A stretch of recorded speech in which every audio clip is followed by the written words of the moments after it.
Pwede ba daw bilhin o ibenta ang isang lupa na walang titulo, tax declaration lamang?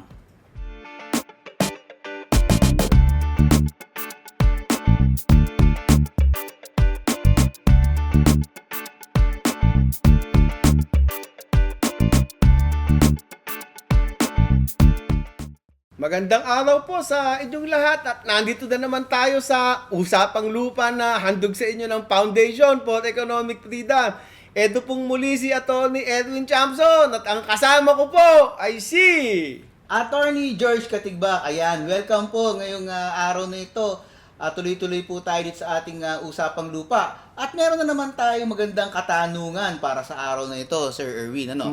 ano na naman ang tanong na yan? Ito, lagi itong itinatanong sa atin ng mga ating kababayan at saka ating mga nakikinig. Ano?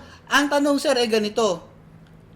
Pwede ba daw bilhin o ibenta ang isang lupa na walang titulo, tax declaration lamang?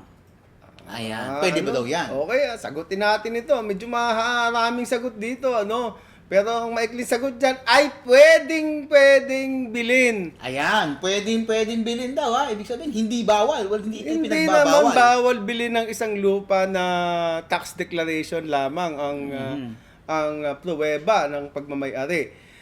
Kung ang lupa ay walang titulo, may mga episode na tayo napag-usapan nito, ano, kung walang titulo pero tax declaration lamang, ito ay maaaring ibenta o bilhin ng ating mga kababayan. Sapagkat ang tax declaration, sabi nga, coupled with possession is a strong evidence of ownership kung ang lupa ay hindi rehistrado sa Torrent Certificate of Title System.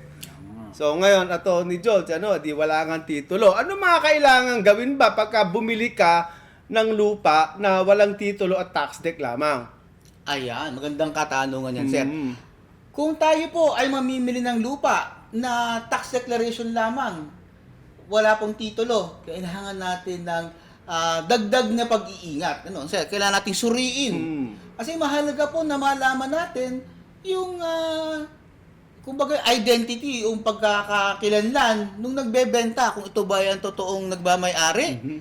At kung ito ba ay tama ba yung binibili nating lupa. Kasi ang mangyari po dyan, yung titulo, doon nakalagay kung sinong may-ari, kung saan ang address, kung gaano kalaki ang lupa. Dahil wala nga po tayong titulo, medyo kailangan natin ng pag-iingat. Ano ba sir ang kailangan nating tingnan dyan? Kung ang tax declaration na ito ay may property identification number na, may PIN na, malamang-lamang ito ay may survey na. Malamang-lamang lang, dahil karamihan sa mga assessor, bago mag-issue ng tax declaration na may property identification number, ay nire-require ang isang tax declarant na mag-submit ng isang approved survey mula sa DENR. So ibig sabihin kung may PIN na, yan yung nakikita natin dun sa tax declaration, ano sir? At yan yung binamapa ng mga assessor. So tingnan niya dapat yung survey kung ito ay nakapangalan doon sa may-ari ng tax declaration.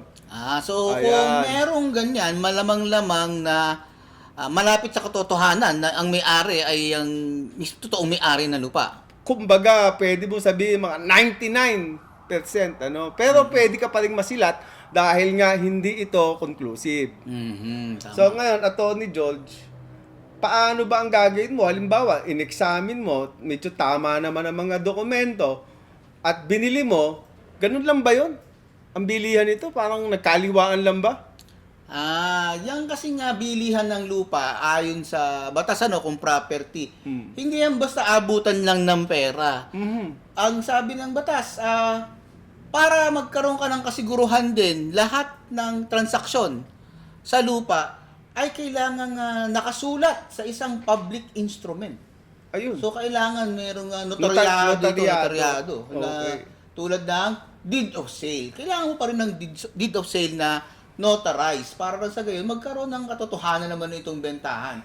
Mangyari kasi marami tayong naririnig na kwento niyan, sir, na nagkabayaran na pero wala namang kasulatan. Okay. So sa deed of sale na ito, yung kasulatan ng benta o kasulatan ng pagsasali ng lupa sa bumili, ito ay nasa isang public instrument. Ang ibig sabihin, humarap kayo sa isang notaryo publiko. At itong notaryo publiko na to, tinanong kayo kung kusa ba sa loob ninyo ang bilihan na ito, at tiningnan dito ang identity din ng bawat tao. Nung bumili at ang nagbenta. Pagkatapos ng instrumento na to na inilagay natin sa public instrument, ay maaari ng dalin ng ating kababayan na nagtransaksyon ang dokumento na ito at iparehistro sa Registry of Deeds, So, under Section 113. Ibig sabihin, sir, kahit na ang bentahan ay tax declaration lamang, wala tayong pinag-uusapan dito ang titulo kasi wala pang titulo, ito'y nire-register din. Under Section 113 ng PD Tama. 1529, kailangan itong irehistro. At kung ano ang requirement doon sa titulado, yun din ang requirement sa hindi titulado, except hindi mo isinasubmit yung owner's duplicate certificate of title dahil wala kang ang owner's duplicate. So ano yung mga isinasubmit mo dito? Ito yung deed of sale, yung sa BIR, yung Certificate Authorizing Registration, at yung mga pangkaraniwang transfer taxes natin, at iba-iba pang mga requirement. Kung agricultural yan, maaaring hingan ka pa rin dyan ng Clearance sa DAR, ng clearance. So, kailangan mo rin isubmit ito at upang matatakan ng... Saan ito tinatatak, sir, ito? Kasi hindi ba pagkatitulado ang lupa, ini-issuean ka ng bago. Bagong TCT, Oo, Transfer bagong- Certificate oo. of Title. Pagka tax deck lang, ang ginagawa dito, ni George, tinatatakan yung DOA, yung DOS mo, yung deed of sale mo, Deed of na sale, ito ay rehistrado sa Section 113. At yun ang iyong katibayan. So magdala ka ng mga 5 kopya, 4 na kopya, patatakan mo lahat yung deed of sale mo na yon. So mahalaga rin, ibig sabihin, kahit na walang titulo, kaya din siya proteksyonan ng batas dahil nakarehistro. Notice to the whole world na nagkabentahan. Yun ang notice to the whole world. Kasi pag hindi mo ito ipinarehistro under Section 113, parang ano lang ang nangyayari dito. Sa inyong dalawa lang. Nung buyer Walang nakakaalam. seller. Oo. Although nasa public instrument ito, hindi ito rehistrado. So yung public, general public ay, gaya nga na sinabi mo, ay walang alam dito. So ngayon, Attorney George, paano kung may naalgabyado doon sa bentahan na yon? Ang mahirap pag naagrabyado sa bentahan. Wala yan. itong titulo. Paano Wala nangyayari itong doon? titulo. Yan naman kasi, sir, kung dahil ito'y rehistrado, Walang titulo. Paano mangyayari doon sa mga, yung tawag natin dito, person with a better right?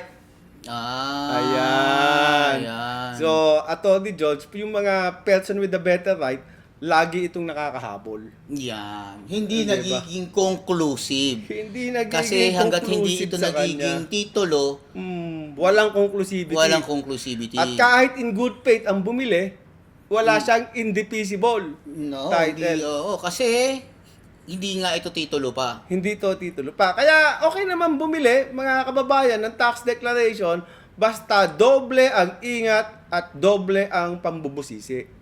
Ako, ang kinatatakot ko dyan, sir, yung baka ang magbenta sa'yo, hindi totoong tao. O kaya hindi pala siya ang may-ari. O kaya hindi pala siya nag-iisa may-ari. Halimbawa, ito'y namana ng 10 magkakapatid. Isa lamang ang nagbenta sa kanya. Yun ang problema dyan. Kaya nga sabihin natin na kahit ang survey plan ay nasa pangalan niya, ang tax declaration na nasa pangalan niya, malamang-lamang tama ito. Pero may porsyento posibilidad na mayroong maghahabol. May maghahabol. Yun ang pagkakaingatan lang natin. Ayan. Okay, so paano mga kababayan, yung 4 nating editors dito ay nakatingin na at parang nagwawala na naman, Attorney Katigbak. At gusto 3 lang yung nagwawala, isa parang inaantok, sir. Okay, sige. So titigilan na natin 'to. Kaya ito pong muli ang ating mga mga kababayan at salamat sa pagsunod ninyo sa ating usapang lupa. Ayan, thank you, Attorney Erwin. At ito po muli si Attorney Josh Katigbak nagsasabing, stay safe! Walang laman ng kape.